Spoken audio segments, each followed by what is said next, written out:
এইটা একটা ঐতিহ্য, এইটা একটু ঐতিহ্য ধরিয়ে নিয়েছে এরা, পিতলের আগে এটা সিস্টেম করছে, তারপর এইটাই দিয়ে এখন চলে, এটা ছাড়া কেউ খায় না নাস্তা। আমাদের এখানে দই চিড়া গোলমুড়ি চানা মাখন এগুলো রেগুলার আইটেম আমাদের এখানে।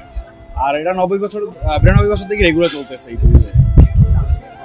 এখানে আমাদের খাবারের মান তারপর সবকিছুই ভালো এই জন্য। আর আমাদের এখানে খারাপ কিছুই করে না।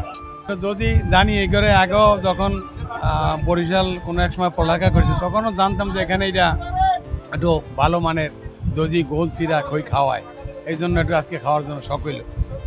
আমাদের এখানে মোটামুটি চাপ থাকে কাস্টমার রেগুলারই। এই তো দধিঘরের সম্পর্ক তো 92 বছর, দধিঘরের বয়স, এখন মানুষ আস্তে আস্তে যাইতেছে, ঐতিহ্যবাহী খাবার এই দধিঘরে ভালোই চলে ইনশাল্লাহ। এই এটা চিরা দধি গোল মুড়ি ছানা মাখন এই দিয়ে একটা প্যাকেজ, প্যাকেজটার মূল্য হচ্ছে 70 টাকা।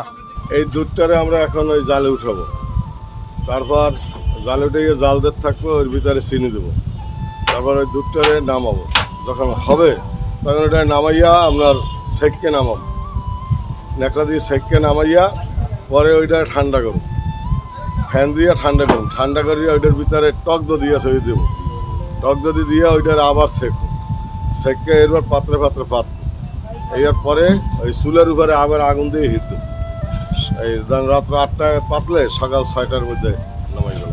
এবার এই তখন 3 সের করে দুধ রাখা আলাদা ছানা কাটবে, এই যার কলস আইছে না প্রত্যেকের কলসে এখন 3 সের করে দুধ রাখে, 3 সের করে দুধ রাখা এটা এখানে আপনার ছানা কাটবে।